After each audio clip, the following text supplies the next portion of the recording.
It's the peace show to save the world. So give up all folly, give up all strife, because peace is the way of life. Welcome to the Peace on Earth Center. This is Monday Yoga and Peace Training, and we learn a lot here about how to regulate our lives. A lot of traditions tell the people to be pure, but then they all struggle. They're going home and they're all immersed in material surroundings. What you associate with, you become like. And you know, spiritual people have to go ahead of the game. They have to think, how do I want to live? How do I want to be? And then you make your house, your surroundings, your friends, your circles, everybody that you set up, everything that you associate with, then you become like it. So you clear out your house, you make your life simple, you go to good association, you give up bad association.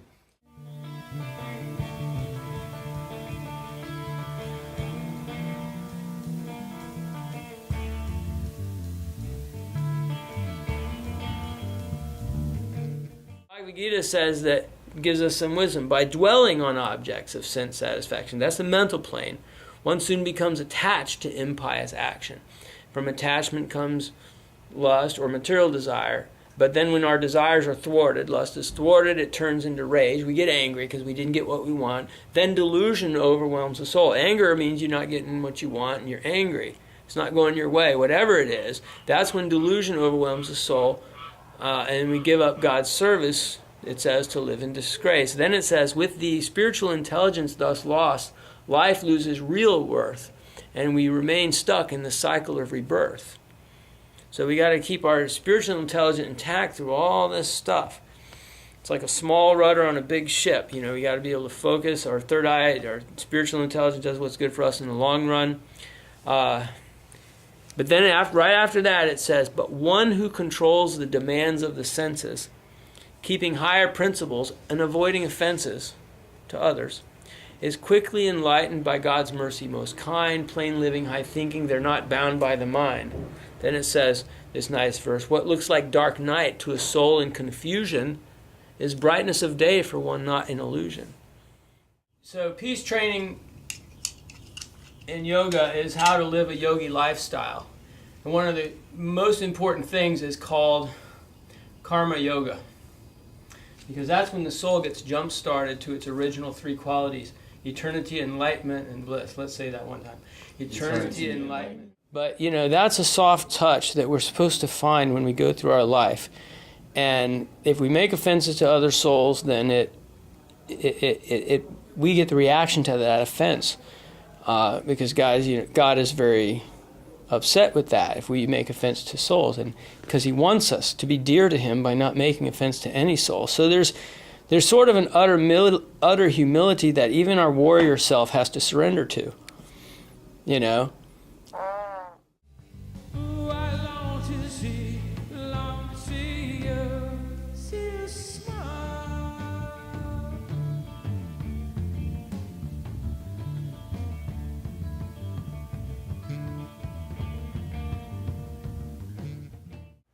A boy and a girl, they fall in love, and there's two people, but the experience is one, utterly one. Okay? Two hearts in one circle. But in this world, the souls are covered with anarthas, unwanted things, anger, pride, envy, lust, illusion, greed, and so many things covering the heart. The anarthas cover the living entity, and we have these conditionings on our heart. And if you put two conditioned souls into one circle and they want to love each other unlimitedly, it's very difficult. So when we do something that's highly spiritual, the word karma means work. That's doing something. But when it's highly spiritual work, it's called karma yoga. Instead of karma I think when you send those vibrations out and you send someone or you shake someone up, our body kind of gets that vibration too, and over time it builds up and builds up and builds up. And you've got a lot of this kind of vibration for every little thing. Spirit gave me this idea to help some of my friends in relationships that were really troubled, and especially people with kids. They want to keep it together. One person in the relationship has to really want this, and it's called a boundaries board. You can either have it on a little notepad that you carry around with you. One person has to do it, and or you can have it in your home on a dry erase board. Joe and Jane, they put their name on the dry erase board or the little piece. draw a line down the middle. Jane puts all the things that bothers her about Joe, and Joe puts all the things, instead of arguing. Because relationship is like a garden. You create it together. You grow these beautiful flowers that smell good and look beautiful, and the pathways and the stones you put and everything in the garden is just so wonderful, and you get to enjoy it. That's what we're talking about, creating good memories and being with someone you can be soulmate with. But then the mad elephant comes in, stomps all around, smushes the flowers. So the one you supposedly love, you're arguing with over he left his underwear or dirty clothes, or is out smoking too much pot with the boys, or tinkering with his car too much, spending the money on things we don't need, whatever she might think, whatever he might think, this, that, you know, I don't want to say, but it's, and then what happens on the side, you grade them on each one of these things. They want to get better. They want to show you they love you by getting better, and you grade them on a grade of each thing on the side. You can change it. 1 is bad and 5 is good. It's like a 5-star system. You know, so Joe's been picking up his underwear. Great. Okay, let me take that 1 and give him a 5. You know, and maybe in a couple weeks, if it's steady, I'll erase that 1 line. You see, that's how the boundaries board works. And the thing about the boundaries board, the whole essence of being in a sacred relationship is learning to be faithful to yourself, faithful to Great Spirit first, and then you can give yourself in faithfulness to this person, and you realize that they're there to help you grow. That's the essence of relationship. So edification is what the boundaries board is about. They're not going to put something on there for your name so that you can, you know, do drugs that'll kill you more with them or something like that. They're going to say something like do less drugs because they love you, and it's tearing a part of their trust in you down. And love can only delve as deep as there is trust. So these things are all essential. There's like a boom, you know.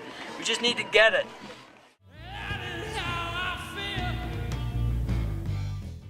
So it takes a lot of self-discovery, patience, purification before you get into a relationship. Or if you get into a relationship, get into one very slowly. I recommend several things. 9 days of dating as friends only with no strings attached, and only during the daytime. Don't call at night and say, oh, nighttime, because different things happen at night. And you have a chin-up relationship. You're looking into their eyes. You're creating a dialogue of respect. You're seeing what their philosophy is on life. Reincarnation. Everyone has their karma bank account. Good karma, bad karma. And you have to come back and get a body that fits your bank balance, so to speak. Or if someone feels like that they can get the yoga moves going, because the person that's editing all this film for us, her starter's bad on her car, and I just want to fix it so she can go to work tomorrow, which means I have a little bit of light left. And this is sort of like a karma yoga exchange. I'm helping her with that, and she's doing this service for us. So that's, instead of teaching yoga class, someone else can go through the moves while I do that karma yoga exchange with our editor for the peace show. So this is going to be an interesting day, because peace training is about taking it to that next level and doing something to jumpstart the soul more. And in a relationship of any kind, for a yogi or a spiritual aspiring person, there's logic, reasoning, argument, and then fighting. Arguing is of violence in the words, and fighting, of course, physical abuse should never be tolerated. I tell the sisters, if a guy ever gets even violent or angry about something else in her presence, you first start a relationship, stand up and say, oh, you're angry about that guy at work. I don't want you to ever hear anger in my presence again, even if it's about something else, because then that person is being trained to respect that space. Some things don't turn, some things don't change, some things are never, ever real, babe. There are 3 things that we have to get back to.